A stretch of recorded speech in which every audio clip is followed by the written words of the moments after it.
ఇటు రీతిగా మిమ్మల్ని ప్రార్థించి కనపరిచి ఈ సత్యవాక్యాన్ని వినడానికి మీరు ప్రభా ఈ మాటలిక కాలంలో ఈ 8వ రోజున మిమ్మల్ని అనుగ్రహించిన కృపను బట్టి ప్రార్థించుకుంటూ యేసునామములో ప్రార్థన అడిగి వేడుకుంటూ ఉన్నాం తండ్రి. ఆమేన్. నా ప్రభువును రక్షకుడైన యేసు క్రీస్తు వారి ప్రశస్త నామాలు పుట్టి వచ్చిన మీ అందరూ కూడా ఈ సాయంకాల శుభాలను మీకు వందనాలు తెలియజేసుకుంటాము. దేవుని విసుమైనటువంటి మా కృపను బట్టి దేవాది దేవుని సన్నిధానంలో గడిపేటువంటి వాక్యాన్ని దేవుడు మనకు అనుగ్రహించినందుకు బట్టి దేవాది మా ఆరాధించుకున్నాం. దేవుని స్తోత్రం కలిగిన కొన్ని నిమిషాలు దేవుని వాక్యం వేయడానికి ప్రయత్నం చేద్దాం. ఈరోజు మనము ధ్యానించిపోయేటువంటి అంశం పేరు వ్యభిచార స్త్రీ.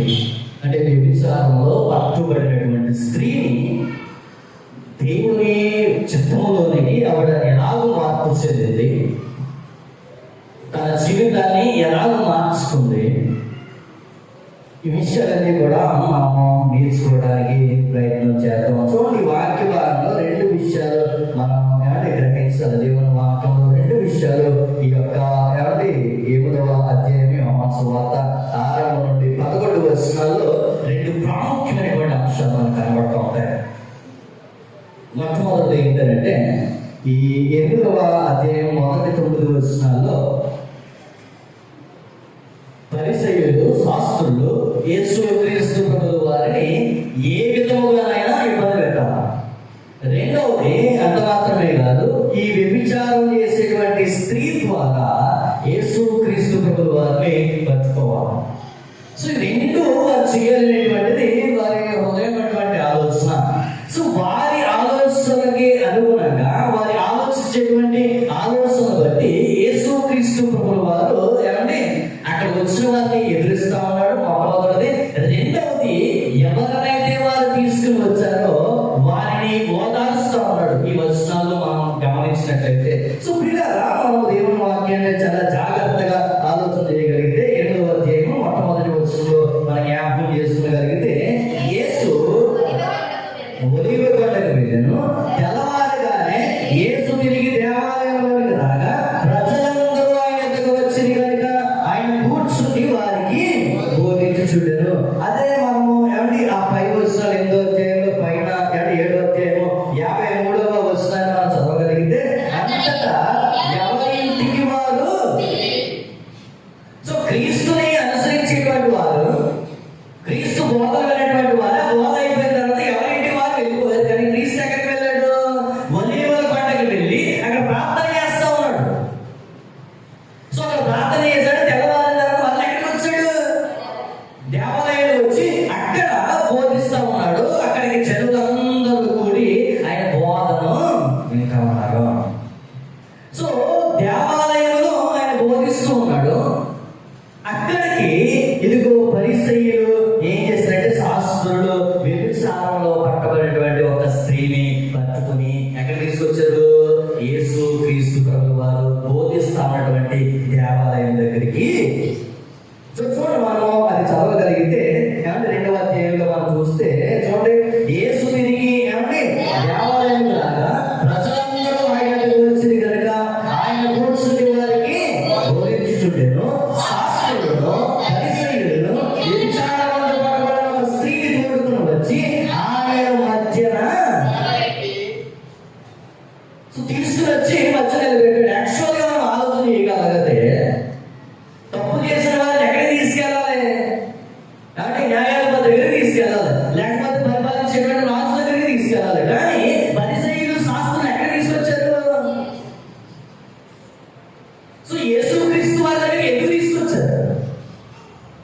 సో ఆయన ఏమి యోధాకి పరిపాలన చేయట్లేదు, యోధాకి న్యాయాధిపతిగా లేడు, లేకపోతే తీర్పు తీర్చేటువంటి వాడిగా లేడు. కానీ ఎందుకు ఆయన దగ్గరికి తీసుకొచ్చారు? రాత్రికాల సమయంలో ఆలోచన పరిసయ్యులు శాస్త్రులు వారి ఆలోచన ఏంటంటే యేసు క్రీస్తు ప్రభువు వారు ఏ విషయంలో పాపంలో మనకు కనబడట్లేదు, ఏ విషయంలో పాపం చేసి మనకు దొరికిపోవట్లేదు. ఈయన మన వ్యాపారాలను నాశనం చేసేస్తా ఉన్నాడు, మన మతపరమైనటువంటి ఆలోచనలు నాశనం చేస్తా ఉన్నాడు, అనేక మంది క్రీస్తుని వెంబడిస్తా ఉన్నారు. ఈయన ఏదో రీతిగా ఏదో రీతిగా శిక్షకు గురి చేయాలి, ఏదో రీతిగా తప్పించాలి. సో ఆ ఆలోచనతో క్రీస్తు వారి దగ్గరికి వ్యభిచారమందు పట్టుబడినటువంటి స్త్రీని తీసుకుని వచ్చారు. ఎందుకు తీసుకుని వచ్చారంటే ప్రశ్నలు వేస్తారు. ఇదిగో నీవు బోధకుడు కదా, నువ్వు ధర్మశాస్త్రాన్ని నేను నిరార్థకము చేయడానికి రాలేదు, ధర్మశాస్త్రాన్ని పాటించడానికి వచ్చానని చెప్పుకుని తిరిగేటువంటి ఒక మంచి బోధకుడు కదా. ఇదిగో ఈమె వ్యభిచారమందు పట్టుబడింది. మోషే ధర్మశాస్త్రం ప్రకారం ఏం చెప్తున్నాడంటే రాళ్ళతో కొట్టి చంపేమన్నాడు. ఇప్పుడు ఏం చేద్దామో చెప్పాను. యేసుక్రీస్తు ప్రభువు వారికి వారి పరీక్ష పెట్టడం ఉన్నారు. సంక్లిష్టమైనటువంటి పరిస్థితి. యేసుక్రీస్తు ప్రభువు వారు ఏమంటే న్యాయాధిపతి, రెండవది ఆయన కరుణామయుడు, రెండు కూడా ఆయన ఉన్నటువంటి లక్షణాలు. ఇప్పుడు ఆ రెండింటికి పరీక్ష ఏంటి? ఒక వ్యభిచారమందు పట్టుబడినటువంటి స్త్రీని తీసుకొచ్చి ఇదిగో పరిసయ్యుల శాస్త్రం ఏం మాట్లాడతారంటే మోషే ధర్మశాస్త్రం అని బోధిస్తా ఉంది కదా, మోషే ధర్మశాస్త్రం అని చెప్పింది కదా, ఎవరైనా వ్యభిచారం చేస్తే వారిని ఏమంటే రాళ్ళతో కొట్టి చంపేయాలి. ఇదిగో ఈమె వ్యభిచారమందు పట్టుబడింది, ఈమెను ఏం చేద్దాం నువ్వు చెప్పు. సో వాక్యాన్ని మనం చాలా జాగ్రత్తగా అంటే చదవగలిగితే చూడండి. ఆ తర్వాత వచ్చిన మనం చూద్దాం. 4వ వచనాన్ని ఏమంటే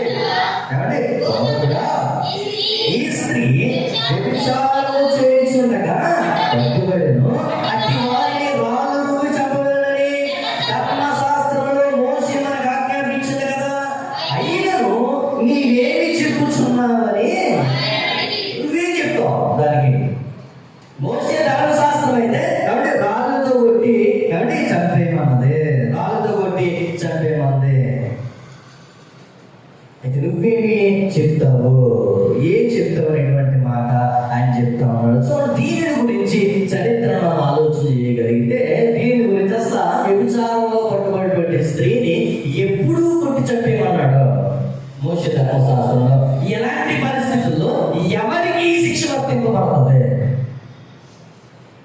ఎవరికి శిక్షకు అర్హులు అని మనం ఆలోచన చేయగలిగితే చూడండి. మనం ఆలోచన చేద్దాం. ద్వితీయోపదేశకాండము మనం తీయగలిగితే ద్వితీయోపదేశకాండము 22వ అధ్యాయం, ద్వితీయోపదేశకాండము 22వ అధ్యాయము 23వ వచనం నుండి మనం చదువుకోగలిగితే, కన్యక అయిన చిన్నది ప్రదానం చేయబడిన తరువాత ఒక ఊరిలో ఆమెను కలుసుకుని ఆమెతో సైనించిన యెడల ఆ ఊరి గవ్యత వారిద్దరిని తీసుకుని వచ్చి ఆ చిన్నది ఊరిలో కేకలు వేయకున్నందున ఆమెలో తన పెరుగువాని భార్యను అవమానపరిచినందున ఆ మనిషిని రాళ్ళతో చావగొట్టవలెను.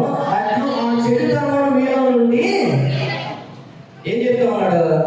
సో ఎవరైతే వ్యభిచారం చేశారో ఆ ఇద్దరిని కూడా తీసుకుని వచ్చి ఏం చేయాలంట? రాళ్ళతో కొట్టి. ఇప్పుడు ఎంతమందిని తీసుకొచ్చారు?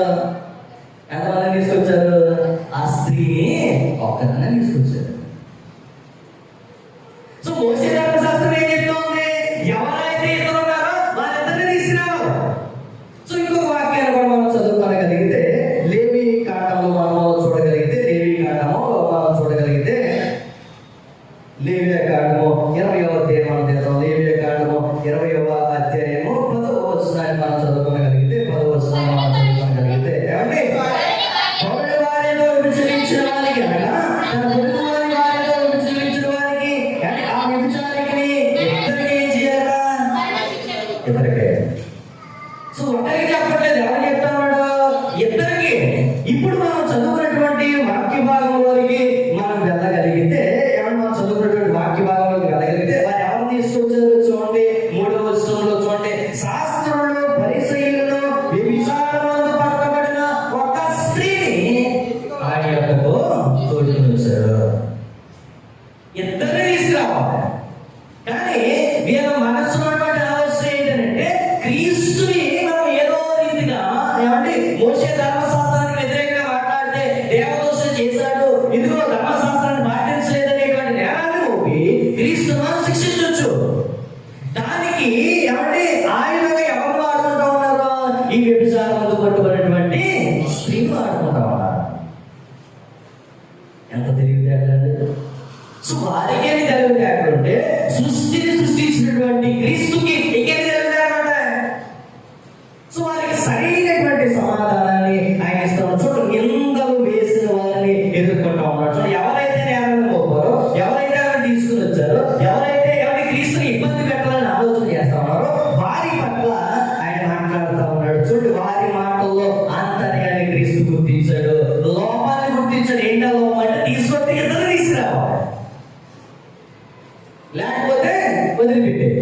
ఎవరు తీసుకొచ్చారు? ఎంతమంది తీసుకొచ్చారు? ఒక్కరితోనే తీసుకొచ్చారు. అప్పుడు ఏమండి ఆ స్త్రీని తీసుకురావడాన్ని బట్టి ఏమండి ఇద్దరు సాక్షులు కావాలి, ఇద్దరు లేదు కాబట్టి ఒకరే ఉన్నారు. ఈ సాక్ష్యం చెల్లదు కాబట్టి క్రీస్తు ప్రభువు వారు చెప్తున్నటువంటి మాట ఏంటంటే ధర్మశాస్త్రాన్ని, కృపను రెండింటిని కూడా ఆయన ఏమండి చేస్తా ఉన్నాడు. ఈ సమయంలో ఒకే సమయంలో కరుణామయుడిగా ఉన్నాడు, తీర్పు తీర్చేటువంటి వాడిగా కూడా ఉన్నాడు. సో అది ఎలాగో మనం ఆలోచన చేయగలిగితే ఏమండి, మనం ఆలోచన చేయగలిగితే 6వ వచనాన్ని మనము చూద్దాం. ఆయన మీద నేలలో మోపబడని ఆయన శోభించు ఇలాగూ అడిగి, అయితే యేసు వంగి నేల మీద పేరుతో ఏమో వయసుండెను, వారు ఆయన పట్టుదల కడుగుతుండగా ఆయన తల ఎత్తి చూసి, మీలో పాపము లేని వాడు మొట్టమొదట ఆమె మీద రాయి వేయవలసిన వారితో. సో ఆయన ఏదో రాస్తా ఉన్నాడు క్రింద. ఏంటి నేను నీతో మాట్లాడుతూ ఉంటే నువ్వు తెలుగు వచ్చినాక రాసుకుంటావు అని బట్టు వదలకుండా ఏం చేద్దాం చెప్పు, ఏం చేద్దాం చెప్పు ఈ స్త్రీని అడుగుతా ఉంటే వారికి సరైనటువంటి సమాధానం చెప్తున్నాడు. ఏంటంటే మీలో ఎవరి పాపం చేయలేదు వారు మొదట రాయని. మన ధర్మశాస్త్రాన్నే పాటించుతాం, ధర్మశాస్త్రాన్ని విడిచి బయటికి వెళ్ళొద్దు.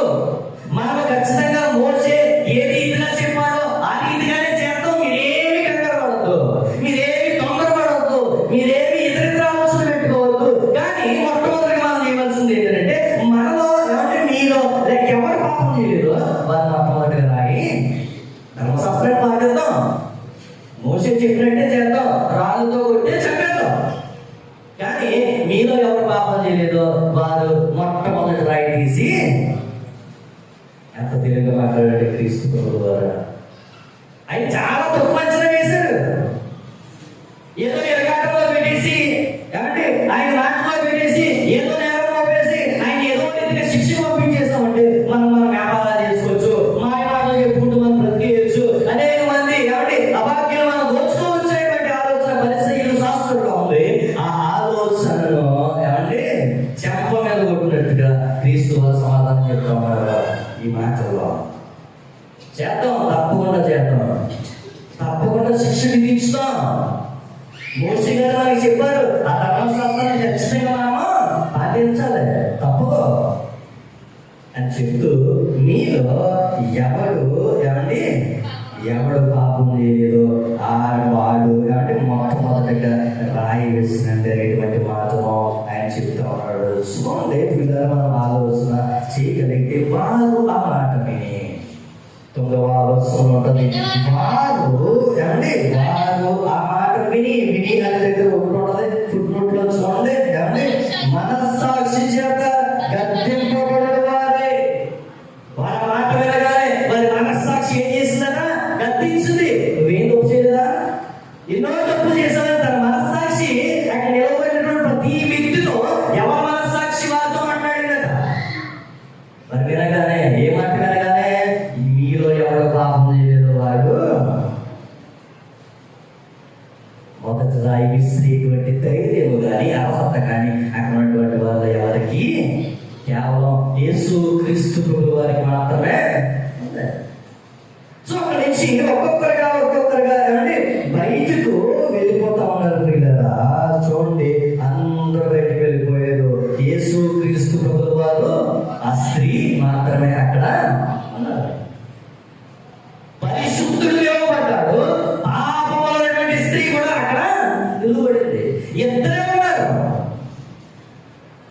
పరిశుద్ధుడు మాట్లాడుతున్నటువంటి మాటలు, క్రీస్తు మాట్లాడుతున్నటువంటి మాటలు. చూడండి, అవమానం చేయడానికి అవమానపరచడానికి వచ్చిన వారందరూ కూడా అవమానం పొందుకుని తల తీసుకుని వెళ్ళిపోయారు.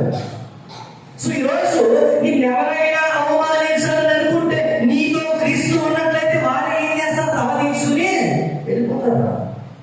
నిన్ను అవమానించాలని వచ్చారనుకోండి, నీతో పాటు క్రీస్తుని నీవు నీ దగ్గర పెంచుకున్నావు అనుకోండి, క్రీస్తుని నీవు ఆరాధించవనుకో, క్రీస్తుని నీవు మహిమపరచవనుకో, క్రీస్తు వాక్యం నీలో ఉంటే, క్రీస్తు నీలో ఉంటే వచ్చిన వారు తల తీసుకుని మాట్లాడేటువంటి జ్ఞానం దేవుని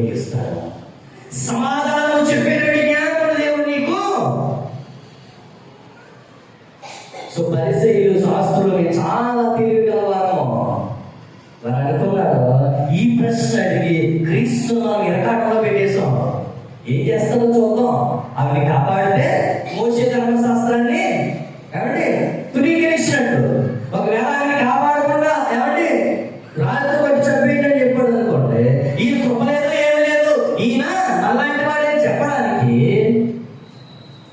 ఒక పన్నాగం పని అక్కడ ఉంటుంది. రాజమానం చదువుకున్నట్లయితే 6వ వచనంలో చూడండి, ఆయన మీద నేరము మోపవలెనని ఆయనను శోధించుచు రీతిగానే నేరం మోపాలి. దేవదోషం నేరము ఏదో ఒక నేరం మోపాలి. ఎందుకంటే ఆయన ఏ పాపమో దేవా. సో ఆమె పరిశుద్ధుడు, వ్యభిచారంలో పట్టబడ్డ స్త్రీ, యేసుక్రీస్తు ప్రభువు వారు ఇద్దరు మాత్రమే ఉన్నారు. సో క్రీస్తు ప్రభువు వారి మాటలో చాలా ఏమంటే హృదయాన్ని కట్టుకునేటువంటి మాటలో మనం చూస్తాం. 10వ వచనంలో చూడండి, యేసు తల ఎత్తి చూచి ఏం మాట్లాడుతున్నాడండి? నీకు మాట చాలా రెస్పెక్ట్ఫుల్ గా మాట్లాడుతున్నాడు, ఏమండి చాలా ఆప్యాయతతో మాట్లాడుతున్నాడు. అమ్మా ఎవరినే ఒక పాపంలో పట్టుదలైనటువంటి వ్యభిచారం చేసినటువంటి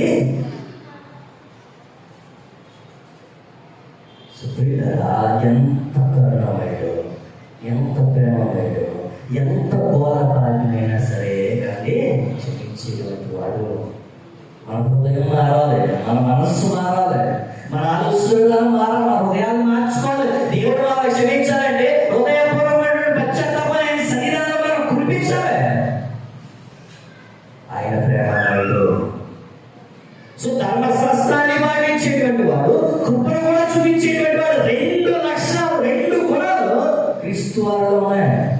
ఆ ముందు మనం చదువుకోగలిగితే కాబట్టి మనకు తెలుస్తుంది. చూడండి ఆయన అంటా ఉన్నటువంటి మాటలు చూడండి, ఆ బాధితురాలికి, ఆ నిందితురాలికి ఓదార్పునిస్తా ఉన్నాడు. ఓదార్పు మాటలు, అమ్మా అదైతే చూసి అమ్మా యేసు అంటే ఆయన పాపంతో ప్రారంభించాడు. ఏమంటా ఉన్నాడు తెలుసా? నేను కూడా నీకు శిక్షను, నేను కూడా నీకు శిక్షణ విధింపు. ఎందుకంటే నీ మీద రాయి వేసి నేను కొట్టి చెప్పేటువంటి హక్కు నాకు ఉంది. నేను ఏ పాపం లేని వాడిని, ఏ పాపం చెయ్యని వాడిని, అంటే నేను పరిశుద్ధుని కాబట్టి నేను వాడితో నేను చంపేయచ్చు. కానీ నేను నీకు శిక్షను విధింపును. సో ఒక ఆలోచన రావాలి మనకి. మరి పాపానికి శిక్ష ఉండాలి కదా. ధర్మశాస్త్రము పాపానికి శిక్ష విధించమని చెప్తా ఉంది కదా. శిక్ష విధిస్తా ఉన్నాడు దేవుడు. ఏంటా శిక్ష తెలుసా? ఆయన ఏమంటా ఉన్నాడు? నువ్వు పాపం లేనిదానివి, నువ్వు తప్పు చేయలేదు, అంటే నువ్వు నేరస్తురాలు కావాలనేటువంటి మాట చెప్పట్లేదు. ఏమంటా ఉన్నాడు?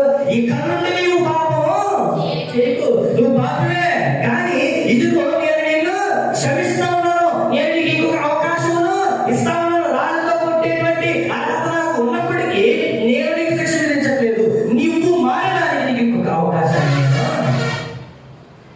ఇక నువ్వు పాపం నీ మీద నేరము ఆరోపించబడింది, అది నిరూపించబడలేదు కాబట్టి నీవేదో నీతిమంతురాలు అని కాదు. ఇక నుండి నువ్వేం చేయకూడదు? నీ పాత జీవితాన్ని నీవు తిరిగి కొనసాగించకూడదు. దాన్ని విడిచిపెట్టేలా, దాన్ని నీవు మర్చిపోవాలి, దాన్ని నీవు బాధ పెట్టాలి. నీ మారు మనసు అనుభవాన్ని నీవు రేపటి నుంచి నూతనమైనటువంటి జీవితాన్ని జీవించాలి. నీ ఆత్మలో మార్పు రావాలి, నీ ఆలోచనలో మార్పు రావాలి, నీ ప్రవర్తనలో మార్పు రావాలి. నిన్ను చూసినటువంటి వారు ఈమెనే మనము పట్టుకున్నాం, కానీ ఇప్పుడు ఆమె జీవితం ఇలాగూ నిన్ను చూసి అనేక మంది మారాలి, నీవు మాదిరికరంగా ఉండాలి. సో దేవుని వాక్యము మనకు తెలియజెప్తా ఉంది. చూడండి, ఆమెలో ఉన్న పాపాన్ని గుర్తించి నేను నీకు శిక్ష విధించట్లేదు, ఇకపై పాపము చేయకు. మనకు దోషపాలమే కానీ అంటే ఖండించడం లేదు, శిక్ష విధించడం లేదు. మనము దోషమే, మనము పాపత్వమే, మనము విభాగం కంటే ఎక్కువ పాపం చేసిన వారమే. పాపానికి మెజర్మెంట్స్ ఏమి లేవు కాబట్టి పాపం అందరికీ పాపం సమానమే, తక్కువ ఎక్కువ కొలతలు లేవు. అబద్ధమాడిన పాపమే, దొంగతనం చేసిన పాపమే, వ్యభిచారం చేసిన పాపమే, ఏది చేసినది పాపమే.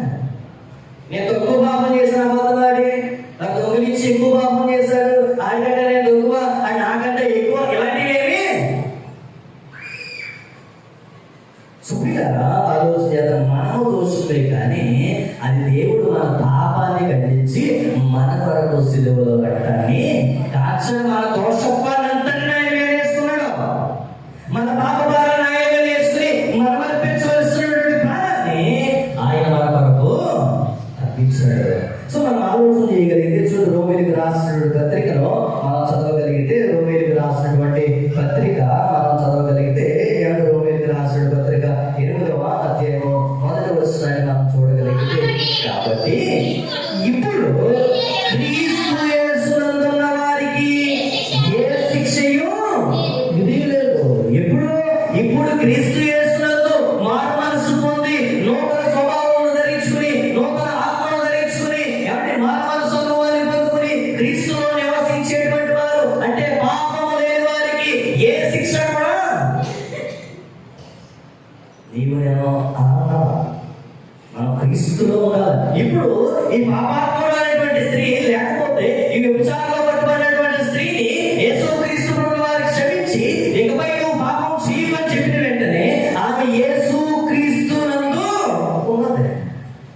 ఇప్పుడు ఆమెకి ఏ శిక్షయో విధి లేదు.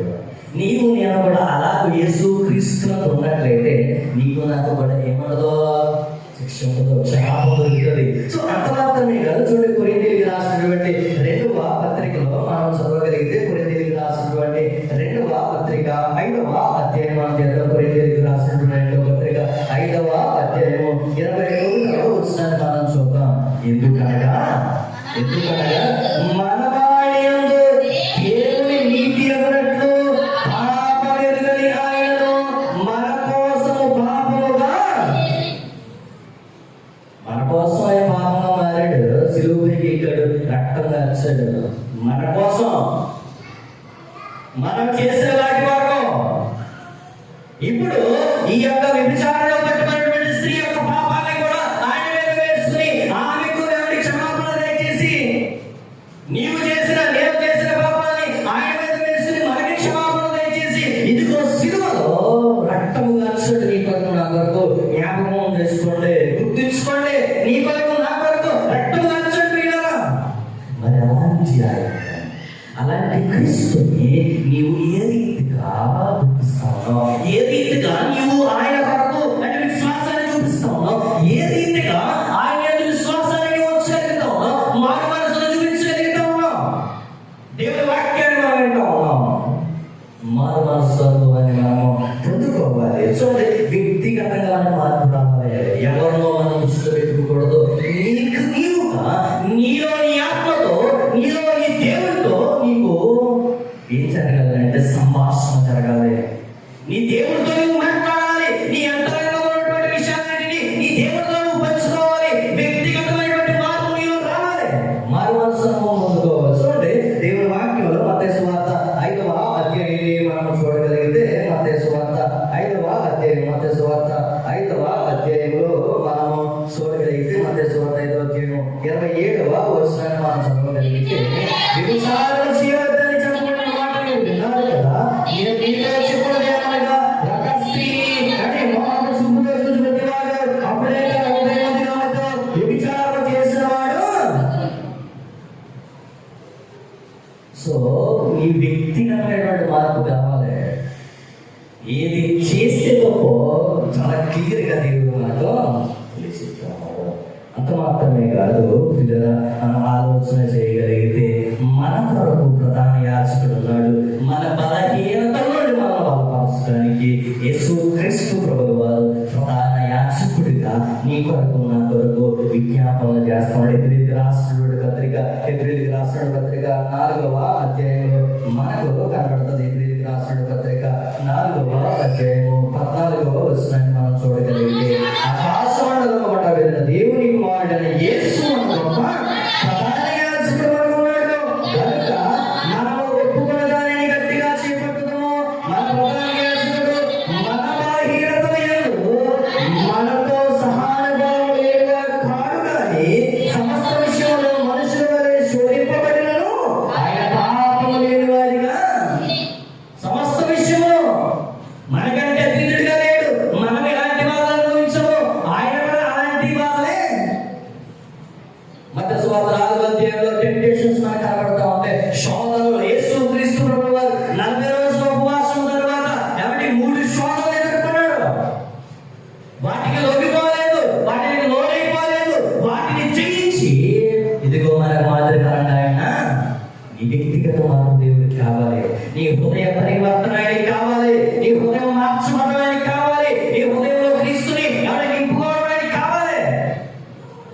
రాత్రి కాలంలో పిల్లరా ఆలోచించేద్దాము.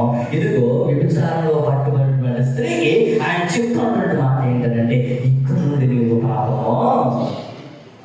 సో ఈరోజు నీకు నాతో దేవుడు చెప్తూ ఉన్నాడు, అనదర్ ఛాన్స్ దేవుడు నీకు నాకు ఇస్తున్నాడు, మరొక అవకాశం ఇస్తా ఉన్నాడు. ఏం చెప్తూ ఉన్నాడు ఆయన నీతో నాతో? ఇక నుండి పాపము చేయకు, ఇక నుండి నీవు నీ పాప మార్గంలో వెళ్ళకు, ఇక నుండి నూతన మార్గంలో ఉండు. ఎందుకంటే కాక యేసు క్రీస్తు నందు ఉన్నవారు వారి నూతన సృష్టి, ఇదిగో పాతవి గతించును. సో క్రొత్త వాడిగా మారాలి, క్రొత్త జన్మని ఎత్తాలి. ఇక నుండి మన పాపము చేయకూడదు, ఇక నుండి మనము వాటి వైపుకి మనం వెళ్ళకూడదు. యేసు క్రీస్తు ప్రభు వారిలో మనకి క్షమాపణ దొరుకుతుంది, యేసు క్రీస్తు వారిలో నీకు నాకు విమోచన దొరుకుతుంది. ఇదిగో వ్యభిచార స్త్రీకి దేవుడు ఎవరికి క్షమాపణ ఇచ్చాడు, నీకు నాకు కూడా క్షమాపణ ఇస్తా ఉన్నాడు. మన కొరకు ఆయన శిలువలో మరణించాడు, తిరిగి లేచాడు, ఇదిగో మన కొరకు తిరిగి రానై ఉన్నాడు. సో దాన్ని మనం దృష్టిలో పెట్టుకుని ఆయన మన కొరకు వస్తా ఉన్నాడు కాబట్టి ఇదిగో మన హృదయాన్ని మార్చుకుని, మన హృదయాన్ని పరివర్తన చెందించుకుని మనం క్రీస్తు కొరకు నిలవబడతాం. ఇక్కడ నుండి పాపం చేయకుండా క్రీస్తుని వెంబడిస్తూ నడుచుకుందాం. అతి రీతిగా జీవించడానికి పరిశుద్ధాత్మ దేవుడు మనకి సహాయం చేయను గాక. ఆమె ప్రార్థన